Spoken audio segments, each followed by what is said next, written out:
Is the thing in a good place? It is. I mean, it says you're It's live. kinda, I gotta. Oh my god.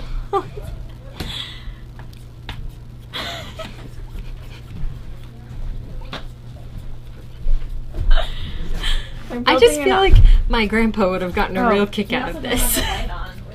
Oh yeah. Thank you. Alright, you have a few members in the audience now, Elizabeth, so you might want to get started. Okay, she said to just get ready, so this was preparation. So welcome to It's So Friday. It's our second Friday back in 2017, and this week we're very excited to share Elizabeth Hartman's new collection, Pond. This collection has 26 fabrics in 6 different designs that break out really nicely into two distinct color stories. It also comes in a variety of pre-cuts, including this really wonderful Manchester and Manchester metallic bundle, Essex and Essex metallic bundle. It's really, really beautiful. A coordinating Kona bundle. And of course, the Pond bundle. So as you can see, this group is just a really nice pastel sort of line with enough strong accents to really add some pops to your patchwork. I just made that up on the fly. I'm feeling pretty proud of myself there. Also comes in other pre-cuts including 10 squares, roll-ups, and charms. But we all know everyone loves fat quarters, so today we're just going to play with some of the fat quarters. So one of the things that I run into some of the times is I really want to try a block, but I don't really want to commit to an entire quilt. And so what do you do with that lone block? And one really great way to take care of the orphan block problem is to turn those blocks into pillows. And that can sometimes seem a little bit intimidating, but it's really fun and fast, and we're just going to show you how to finish a pillow, but also how to conquer Y-seams. So the block we'll be making today is called our Stash Sham. It's a free pattern on Robert Kaufman's website, and you can get there from the link in the profile and in this post. And what you'll notice here is that the block looks simple and nice, but it also features a Y-seam or a partial seam to complete this really clean shape here without needing to piece half square triangles or work with the seam line here. So, I have a lot of energy today. So, we've started a second block so that you can see the construction. And when you look at the back, what you'll see is 4 pieces that connect really cleanly right here. I can't really point, but right here. And the way you accomplish that is through Y-seams. So when you print out your pattern from the Robert Kaufman website, it'll instruct you to cut out your 2 pattern pieces. And on your pattern pieces, you'll see these red dots here, here, here, and here. And these are at your 1/4 inch seam allowance lines. So if you ever print out the pieces and then can't quite figure out how to transfer those dots, you could always just take your acrylic ruler, line it up with the edge of your fabric, and then draw along this side, and then line it up on this side and draw here, and that intersecting point is where that red dot would be. And so there are a few different ways to sew a partial seam, but what you'll end up getting is a piece like this, like what you saw. So the more common way, and the way I was originally taught to do it, is to start with one seam, and you're going to sew the seam complete till you get to that red dot, and then you're going to like lift up your foot and then pivot your needle and reposition your fabric and then sew that line in one continuous seam. And the more I tried to do that, the more frustrated I got because I felt like my seams never matched up. And so what I do instead is I like to sew, also say this piece and this piece together, and I will just sew from dot to dot, starting and stopping at my dots, and then also the next seam, and do each seam as an individual seam. So just to show you, we're going to start with our 2 pieces, and I like to start like this because then I have one piece to just sew my triangle into. And you can see I've already marked the lines there. And so I'm going to just put them right sides together, and I'm going to sew from point to point, starting and stopping at the beginning. And you do need to be accurate with when you're sewing partial seams this way, because if you accidentally sew a little bit too far or not far enough, you'll either end up with a little hole or you'll end up with your fabric kind of pulling and it won't look quite right. So what we have now is, if I can open it, we have a seam that goes from 1/4 inch in, on one side to 1/4 inch in on the other side. And what we're going to do with this now is we're going to take our triangles, and with right sides together, we're just going to lay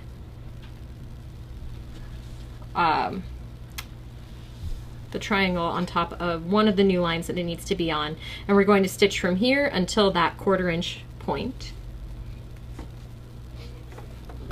It's kind of weird to explain, but once you start doing it, you're like, oh, this makes a lot of sense. And to make sure that you're being careful to stop and backstitch at that 1/4 inch mark.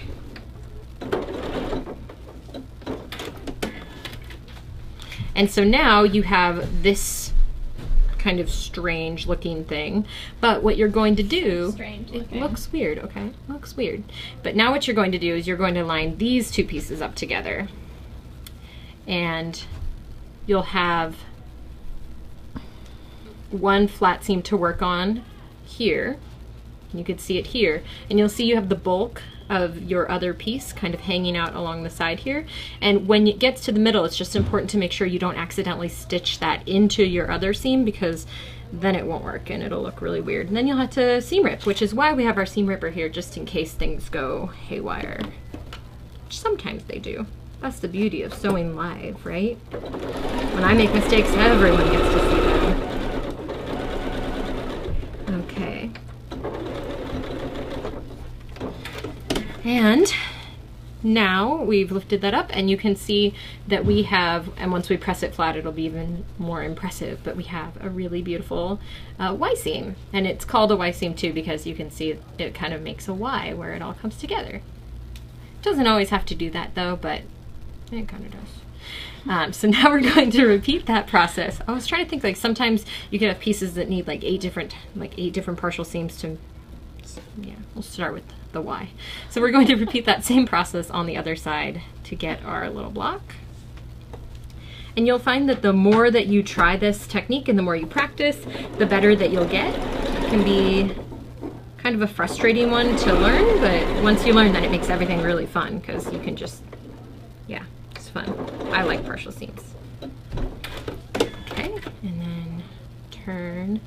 And again, making sure not to get the bulk of the rest of the block caught in that new seam, and making sure I'm lining up the edges where they need to be. And if you're comfortable sewing them in a way where you do the needle pivot technique, then that's wonderful. It can just be a little tricky, I think. So especially if you're new, this might be an easy way to try it without getting too frustrated. And so now you have our block, and then we just need to press. So when I press, I like to press these triangles flat and then just push this one way or the other, the center bulk, so that it lays really nice and flat. So I'm just going to do that real quick. Generous misting of water over here. I ran out of flatter that was scentless, so I had to make sure I bring in some more, because I really prefer the flatter. But I'm also really sensitive, so if I sew with the flatter that has a scent, we just sneeze all of Sew Friday, and then it's not so good. So now we have our cute little block, and it looks all nice on the back too. And so let's get our templates out of here. So now you lay out your block as you would, and I've already sewn up part of this block here, and I have the extra pieces here. And this block comes together pretty quick, especially once you get the hang of the Y seams, and then it just looks really impressive, and then you can go home and tell your family that you guys have another pillow for your couch, which is really exciting. Okay.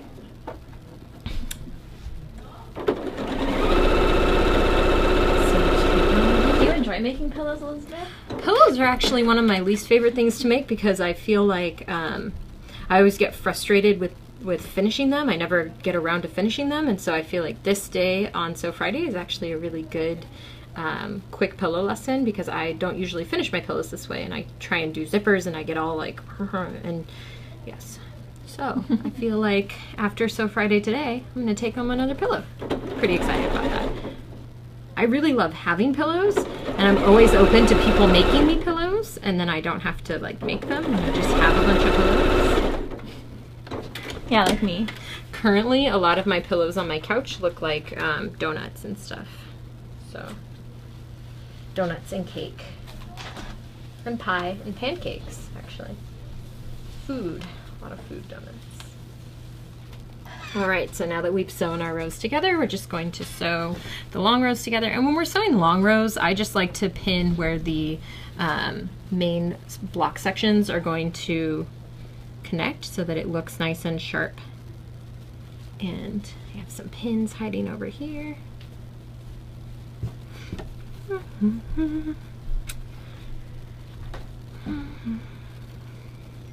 Okay, and here we go. Whoa, whoa, my seam was not lining up there. Okay. Nice sound you just made. I was like, whoa, my seam wasn't lining up. I was about to start sewing and it didn't line up and I had to reassess. Okay. Hello to everyone who's saying hello from your various places. We're in Los Angeles where it's nice and cold. Well, it's been rainy outside and so it's been chilly outside, so we turned our heater on inside, but then our heater broke and started just blowing cold air, and then it got really cold in the office. We don't know how to deal with cold over here, so. So we called the heating people, and they said, oh yeah, this is really broken. We'll fix it next week. But we'll make it. Yeah, we turned on the lights for So Friday, and that warmed it up nicely.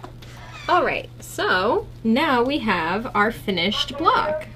Now, once you've finished your block and you decided, I just want to make this a quick pillow, you're going to make a little quilt sandwich like you would a big quilt, but this one is much easier because it's significantly smaller. But it still does help to pin baste, and you're going to quilt it as you want. So last night I went ahead and I quilted this one just with a real quick grid quilting. And like I had said, Pond comes in 2 different color stories. These are the 2 color stories. So you can see there's the nice cool, and then there's the warmer pinks. All right, so now that you have your magically finished pillow, and you're ready, well, pillow top, and you're ready to finish the backing, you're going to cut, per the directions, 2 pieces that are 18 1/4, which is how wide this pillow is, and it's square, by 14 inches. And they're both the same size because we're going to do just a really simple envelope back. So the envelope back will basically put one here and then one that's going to overlap it like this, and then you put the pillow in between the layers, and it keeps it in there, and it's nice and quick and very simple. So starting with either of the pieces, you're just going to turn, and I'm going to use my iron for this, but you're going to turn your one of the long edges in 1/4 inch and then in 1/4 inch again, and then stitch along that line just to hide that raw edge.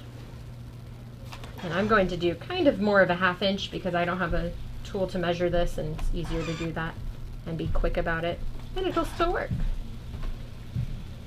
Let's see.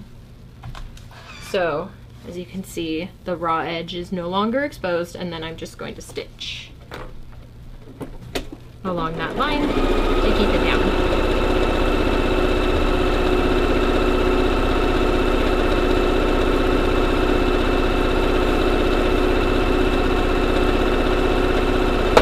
Okay, so now we have half of our pillow back finished, and we're going to repeat that process with the other piece. Now, there are many different ways that you can do this. Like I was saying earlier, you could put an invisible zipper in the side, you could put a zipper, an exposed zipper in the middle of the back, you could do a covered zipper in the middle of the back, but this is really just the fastest and easiest way to finish a pillow. So it's especially good if you need to make like a last minute gift for someone, like you just found out they're gonna be at your Christmas party and you got like 10 minutes and you already have a block made. This is the way you wanna do it.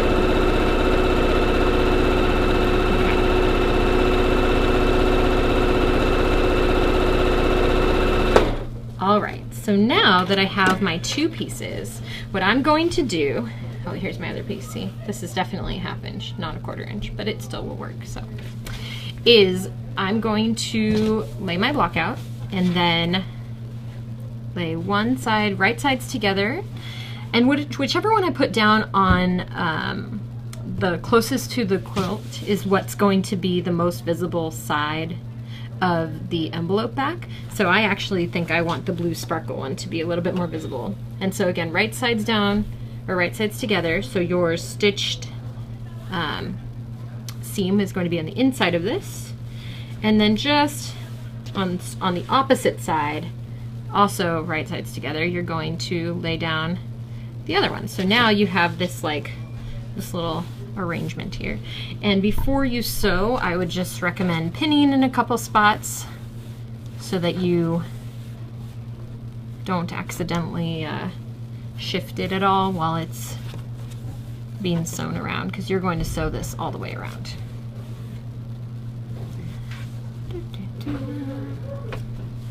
Okay.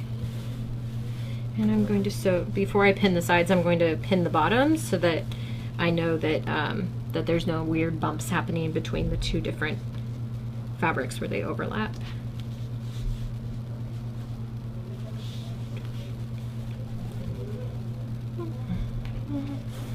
Okay, and now I'm just going to smooth this flat and then lay this guy back, smooth that flat, and then pin where they overlap so that they stay nice and still.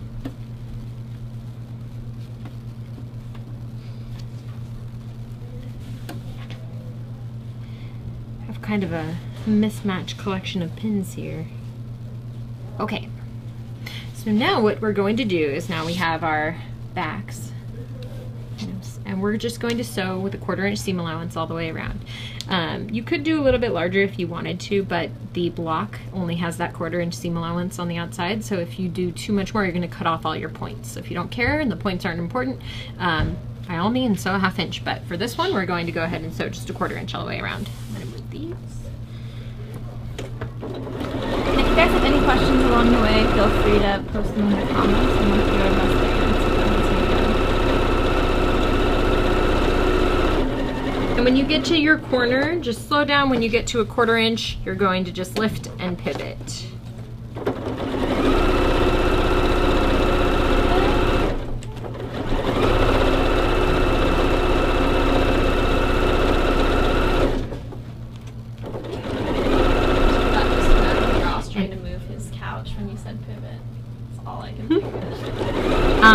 And actually, I just realized, when you get to your corner, because that corner is probably going to be taking a little bit more strain than the rest of the pillow, it doesn't hurt to backstitch and then go forward a little bit again. You don't have to do it a lot, but it just, yeah, it doesn't hurt. I'm going to actually go back and reinforce that corner that I forgot to do that too as well.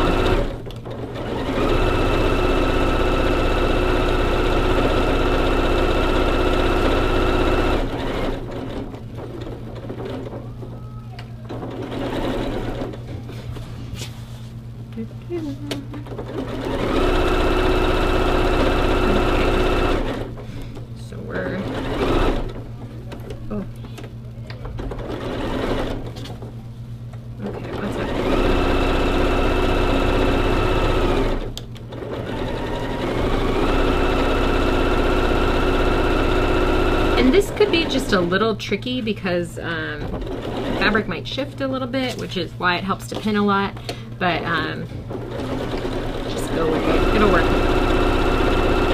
Alright, so now we're back to where we started, and I'm just going to go a little bit past my initial start line and then tack back and forth again. And then I'm going back to that first corner that I forgot to reinforce just because it doesn't hurt, right? We're going to reinforce that corner.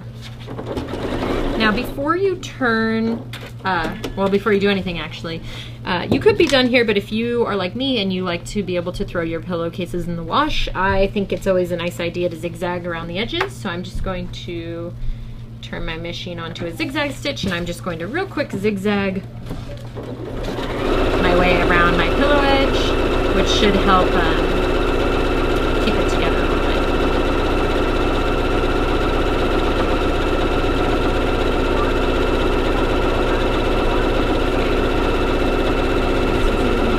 also really satisfying to listen to this machine zigzag because it's really fast.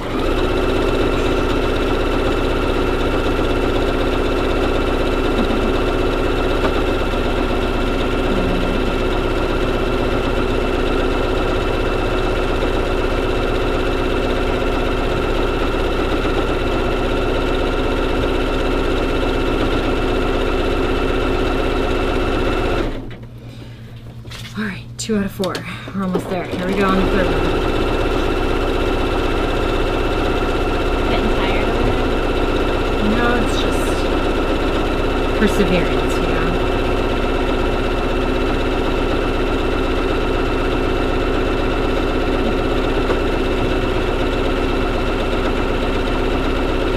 Okay, we're almost to the last leg of the zigzagging. All right. Ooh, here we go.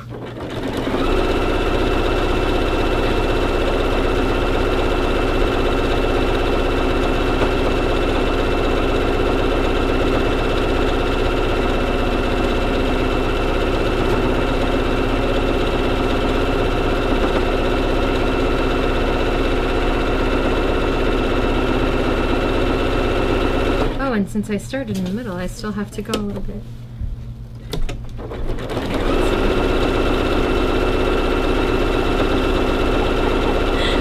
Kyle's asking a question. Oh yeah, what's Kyle's question?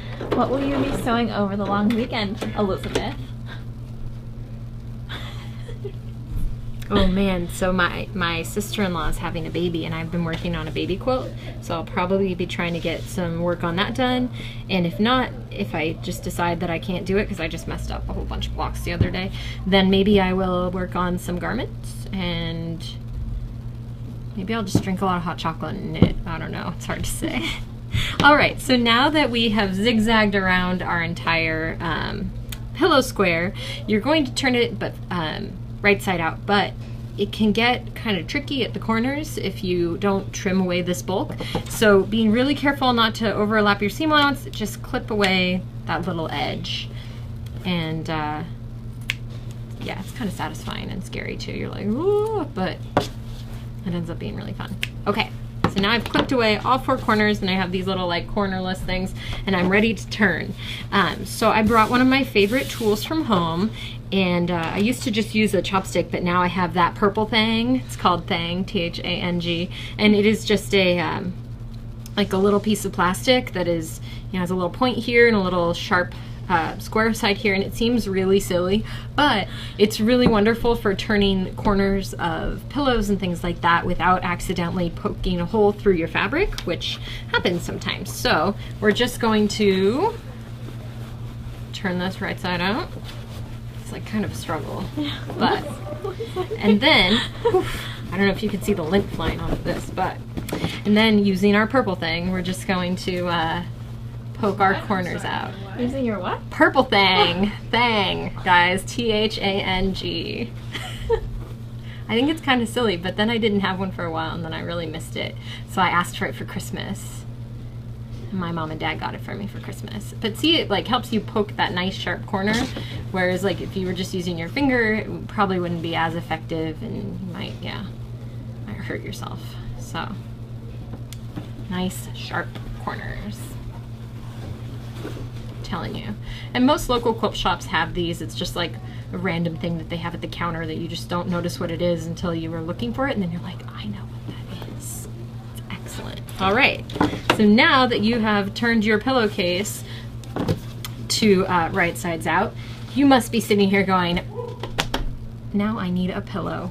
Guess what? We have a pillow! I forgot there's a new light. Okay, so now that we have our pillow, we're going to just go ahead and stick our pillow in our pillowcase, and then we'll have a really successful Sew Friday here, so. While she's doing that, Barbara, yes, the green flower print on the back is pond. It is. And the sparkly blue one is a new color from Essex Yarn Dyed Metallic. I believe that's your question. Oh, the block backing is also Essex Yarn. What is that? Essex Yarn Dyed Metallic? Yes. It's not from the pond line, but we do. I mean, it's our fabric. And it's really pretty and sparkly and goes with everything. And now, ta-da! You got this really beautiful pillow on the front, And this really beautiful pillow on the back. And the best part about this is that because this is a two-way fabric, if you want your back to be this way, this is upright. But then if you decide you want your back to be this way, this is upright too. And it's really exciting. Woohoo! Can't wait to snuggle with this pillow. Any questions before we end this segment? Please feel free to leave them right now. I'm just gonna let Elizabeth babble for a little while before we turn off the live video. Alright. I'm just making this really beautiful display because I just feel like, doesn't that just look like, oh, it's so pretty. Yeah, What's your favorite print from Pond, Elizabeth? yeah, what's your favorite print from Ooh, Pond? that's a good question. It started with the flower print, but then the more that I started sewing with different ones, I really like this blue on blue crane, but I was sew with a lot of blue and orange, and I just like that it's a nice subtle little crane. And then I also really, really like the polka dot, which it's kind of hard to see here, but let me get a piece because I know where I put a piece. You hiding them for later? Yes. Okay, I just made a really big Oh my mess. god, Elizabeth! Okay, but the dot in Pond is really cute because it's not just a regular polka dot. It also has these really nice little accents that have just one little dot that's a different color here or there. And it's a little easier to see here. So that one is a really fun one to just have in your stash. But yeah, that crane. And then I really like this one too. All of these, I think the nice thing about them is that they make really wonderful blenders and they also work really well together. So even if you're not sure what to make, you could always get a bundle and pair it with one of Elizabeth Hartman's patterns, you know, make a few pillows, or just sew with it with a bunch of other fabric that you already have at home because it just goes with everything. Wonderful. Great job, Elizabeth. Everyone should make pillows over the weekend. Pillows? Pillows. Pillows. Not pillows, pillows. Got it. We hope everyone has a good weekend. Have a good long weekend. Woo!